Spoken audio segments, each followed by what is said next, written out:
morning, everyone. After conducting 15 years of research about the human behaviors, personality, and 4 frames of leadership, Dr. Tan Li is finally here to give us some answers. Hi, good morning. Thank you, Linda, for having me. So I have used 4 individuals as my test subject throughout my research. So please come in and take a look.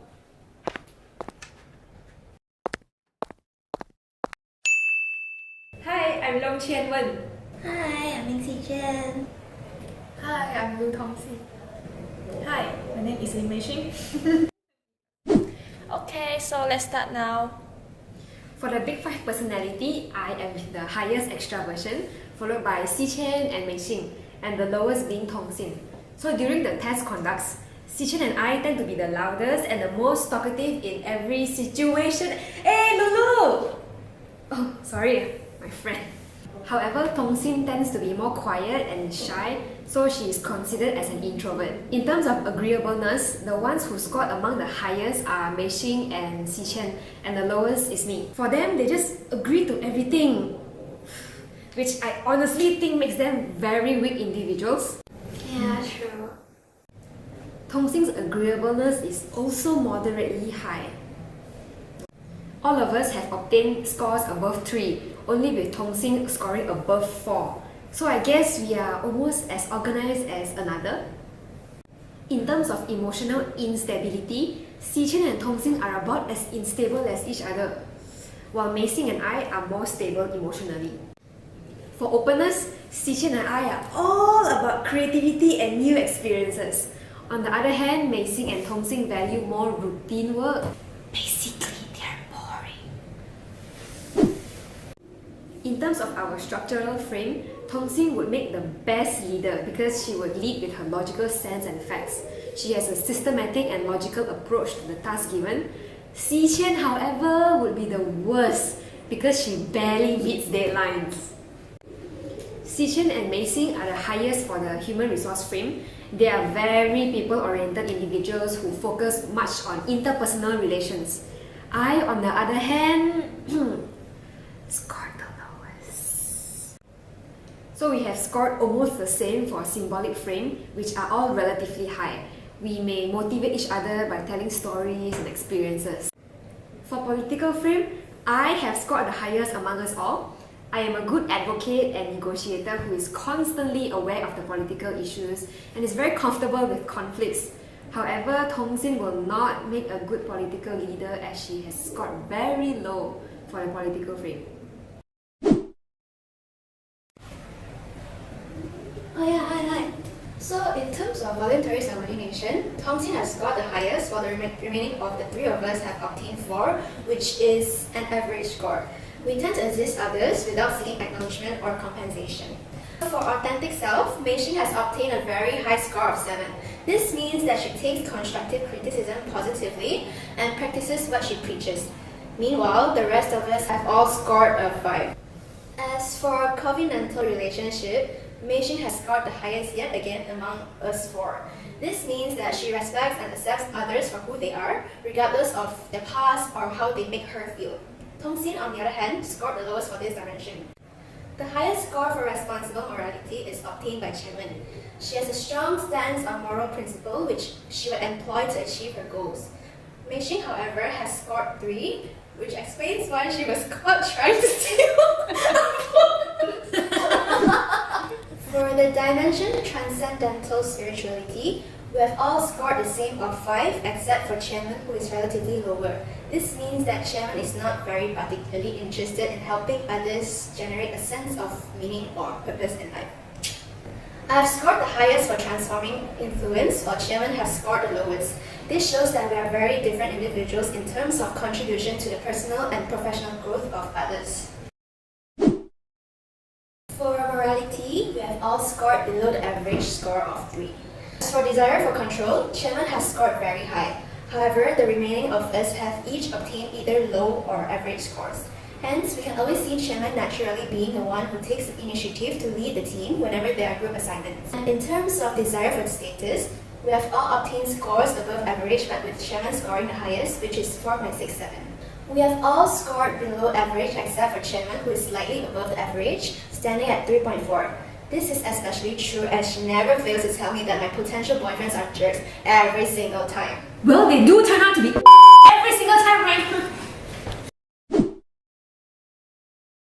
I foresee unequal involvement during projects in the future. Based on past experiments that Dr. Tan conducted, it took a huge amount of courage for me to speak up, especially when my opinions may potentially conflict with those in charge of running projects or initiatives. Especially since I'm not an extrovert and I'm extremely agreeable, in the end, I will just brush up my ideas and thoughts. Also, one of the most prominent challenges that we might face is our difference in opinions, as we would take a long time to come to a desirable decision. Even when a decision is made, we may actually not agree to it entirely, resulting in a silent conflict and tense working environments between us. It will greatly affect our efficiency because we may not give our 100%, but rather work reluctantly.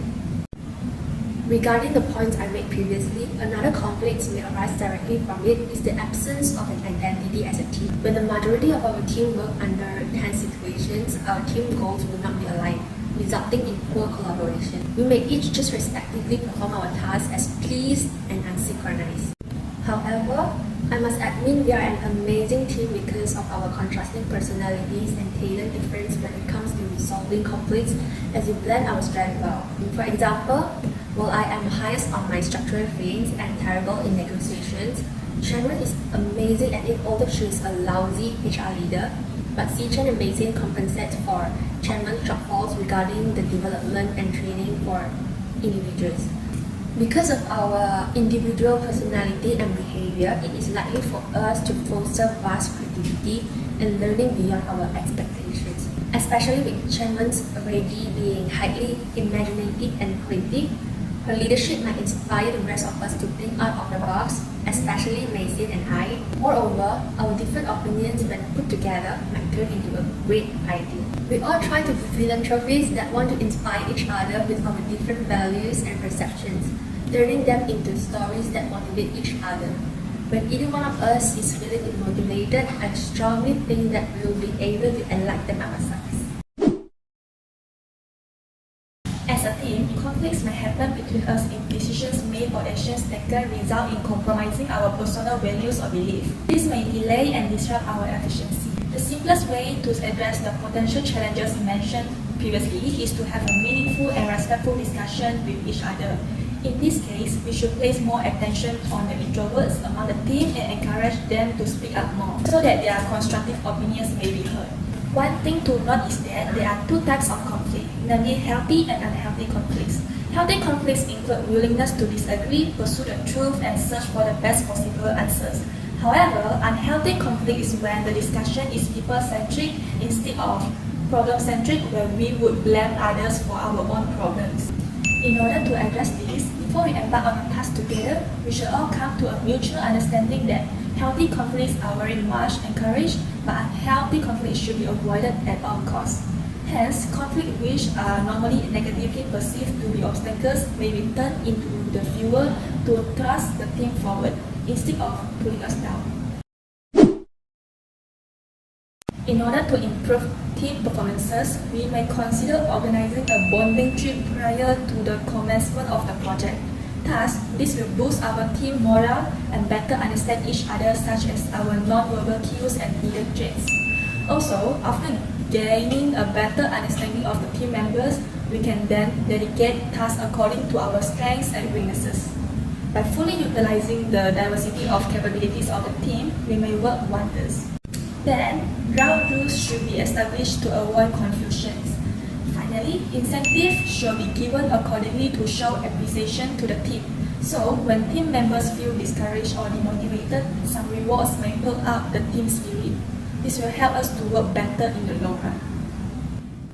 In conclusion, in order for a team to be able to work well, it is highly recommended that they first identify their individual differences that may pose a challenge to them. However, on the bright side, if these individual differences are properly addressed, this may put them at a standing advantage. Thank you. See you again in the next